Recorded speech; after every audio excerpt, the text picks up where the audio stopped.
প্ৰথম কথা হৈছে যে অপৰাধীৰ কোনো ধৰ্ম নাই, অপৰাধীৰ কোনো জাতি নাই। কাৰণ অপৰাধী খিলঞ্জীয়া হওক বা অপৰাধী বংগমূলীয়াই হওক, গতিকে অপৰাধীক আমি কোনো ধৰণৰ দৃষ্টিৰে চাব নালাগে, একপক্ষীয় দৃষ্টিৰে চাব নালাগে। প্ৰথম কথা হৈছে খিলঞ্জীয়া গৰীয়া যুৱক দুজনক আক্ৰমণ কৰিছে, ইয়াৰ শাস্তি পাব লাগে। আৰু দ্বিতীয় কথা হৈছে এই আৰক্ষীয়ে এতিয়ালৈকে ধৰিবলৈ সক্ষম হোৱা নাই। মই হাজো আৰক্ষীৰ লগতে কামৰূপ আৰক্ষী বিষয়াসকলক মই বিনম্ৰভাৱে অনুৰোধ জনাইছোঁ যে যিকেইগৰাকী দুৰ্বৃত্তই আক্ৰমণ চলাইছিলে, নামকেইটা আপোনাৰ এজনৰ নাম আন্তাজ আৰু কালাম, খালেক, এনেকৈ তিনিজনমান ব্যক্তিয়ে তাৰমানে আক্ৰমণ কৰিছে। আচলতে মই যিখিনি গম পালোঁ যে তাত আচলতে গোটেই ৰাইজে আক্ৰমণ কৰা এটা ভিডিঅ' মানে আমি দেখা পাইছোঁ সংবাদ মাধ্যমৰ যোগেৰে। আচলতে গোটেই ৰাইজ নহয়, আচলতে দুখন গাঁৱৰ যিবোৰ ভতিজা খুৰা গোটেই ওলাই আহি আক্ৰমণ কৰা বুলি ইতিমধ্যে আমি গম পাইছোঁ। গতিকে মই এতিয়া চাওক, সেইসকল এতিয়া বংগমূলীয়া মুছলমানে হয় আৰু যিগৰাকী ব্যক্তিক আক্ৰমণ কৰিছে সেইটো হৈছে গৰীয়া মুছলমান। এতিয়া ভয়ংকৰ কথা, কিন্তু তাৰে মাজত আকৌ এটা কথা আছে। আমি যদি এতিয়া ধৰি লওক এক পাচি যেতিয়া আলুত এটা যদি পচা আলু থাকে তেতিয়াহ'লে গোটেই আলুৱে পচি যায়, তেনেকুৱা ধৰণৰ কথা হৈছে। গতিকে ইয়াত তাৰমানে দুখন ঘৰে আক্ৰমণ কৰিছে। মানে মই যিখিনি গম পালোঁ, যিহেতুকে মই সামাজিকভাৱে কিছুমান কৰ্মত জড়িত থাকোঁ, মই গোটেইখিনি মানুহৰ লগত যিহেতুকে ফোন যোগে হওক কথা পাতিলোঁ, কিন্তু তাত দুখন ঘৰৰ মানুহে যিমানখিনি মানুহ আছে গোটেইখিনিয়ে তাৰমানে আক্ৰমণ কৰিছে আৰু এইটো পৰিকল্পিত আক্ৰমণ আছিলে।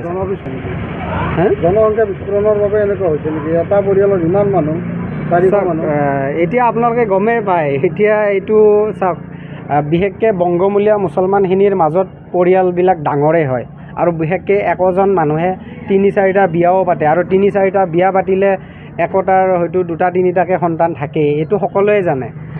গতিকে এইটো এটা অশোভনীয় পৰিৱেশ, বৰ্তমান অশোভনীয় পৰিৱেশ।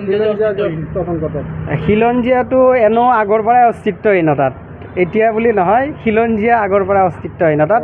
আজি চাওক, আজি মই এটা কথা ক'ব বিচাৰিছোঁ, আজি গৰীয়াৰ স্থান ক'ত আছে? আজি গৰীয়াৰ স্থান এনেও ক'তো নাই। আজি গৰীয়াৰ স্থান এনেও বিধায়ক হ'ব পাৰিছে ভাল নে কি? দোষী এতিয়াও যিহেতুকে মুকলি আকাশৰ তলত আছে। মই এটাই বিচাৰোঁ যে আমাৰ হাজোৰ যিহেতুকে এগৰাকী সুদক্ষ বিষয়া নতুনকৈ আহিছে, তেখেতক মই অনুৰোধ জনাইছোঁ যে তেখেতে এই যিটো পৰিস্থিতি, এই পৰিস্থিতিটো ইয়াতে আৰক্ষীৰ লগতো দালালি কৰি থকাৰ অভিযোগ আছে।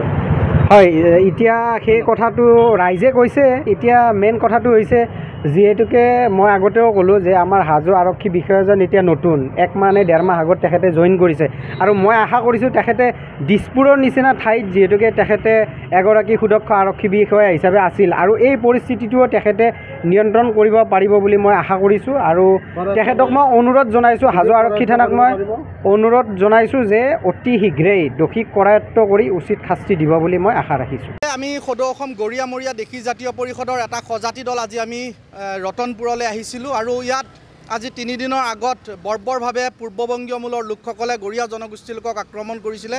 এই আক্ৰমণ আমি নিন্দা কৰিছোঁ, আৰু এই আক্ৰমণ খিলঞ্জীয়াৰ ওপৰত আক্ৰমণ হোৱা বুলি আমি অনুভৱ কৰিছোঁ। আৰু বৰ্তমান সময়ত আমি দেখা পাইছোঁ ঠায়ে ঠায়ে পূৰ্ববংগীয় মূলৰ লোকসকল বা অখিলঞ্জীয়া লোকসকলে ঠায়ে ঠায়ে কিন্তু খিলঞ্জীয়াৰ ওপৰত আক্ৰমণ কৰা, বৰ্বৰভাৱে কিন্তু তেনেকুৱা এটা পৰিৱেশ বৰ্তমান সময়ত সৃষ্টি হৈছে। সেইকাৰণে আমি অসম চৰকাৰক আমি অনুৰোধ জনাইছোঁ যে অসম চৰকাৰখন, বৰ্তমানৰ মুখ্যমন্ত্ৰী হিমন্ত বিশ্ব শৰ্মা খিলঞ্জীয়াৰ ভোটৰে চৰকাৰ গঠন কৰিছিলে, খিলঞ্জীয়াৰ মুখ্যমন্ত্ৰী। সেইকাৰণে খিলঞ্জীয়াৰ বৰ্তমান সময়ত ৰক্ষা কৰাৰ ক্ষেত্ৰত কিন্তু চৰকাৰখন ক'ৰবাত ব্যৰ্থ হৈছে। সেইকাৰণে আমি মুখ্যমন্ত্ৰী ডাঙৰীয়াক আহ্বান জনাইছোঁ যে এই ৰতনপুৰৰ যিটো বিষয়, এই বিষয়টো উচিত তদন্ত কৰিব লাগে, আৰু তদন্তৰ জৰিয়তে সেই পূৰ্ববংগীয় মূলৰ লোকসকলক উচিত শাস্তি দিয়াৰ ব্যৱস্থা গ্ৰহণ কৰিব লাগে। অন্যথা কিন্তু গৰীয়ামৰীয়া দেশী জাতীয় পৰিষদে কেতিয়াও হাত সাৱটি বহি নাথাকিব। ইয়াৰ ওপৰত কঠোৰতকৈ কঠোৰ ব্যৱস্থা গ্ৰহণ কৰিবৰ কাৰণে আমি দায়বদ্ধ। চৰকাৰখনে তেওঁলোকৰ ওপৰত কেনেকুৱা ব্যৱস্থা কৰিব লাগে? বৰ্তমান সময়ত তেওঁলোকে এজাহাৰ দিছে, তেওঁলোকক বৰ্বৰভাৱে দলবদ্ধভাৱে আক্ৰমণ কৰিছে।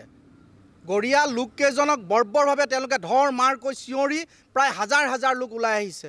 আচলতে অতি লজ্জাজনক কথা যে দুজন ব্যক্তিক এনেকুৱাকৈ দলবদ্ধভাৱে আক্ৰমণ কৰিব বিচাৰিছে। তেওঁলোকৰ মানৱীয় দৃষ্টিভংগী নাইকিয়া হৈছে, তেওঁলোকৰ মানৱীয় মূল্যবোধ তেওঁলোকৰ হাতত নাইকিয়া হৈছে। সেইকাৰণে এই অখিলঞ্জীয়া লোকসকলক কিন্তু চৰকাৰখনে বৰ্তমান সময়ত কঠোৰ হাতেৰে ব্যৱস্থা গ্ৰহণ কৰাৰ সময় আহি পৰিছে।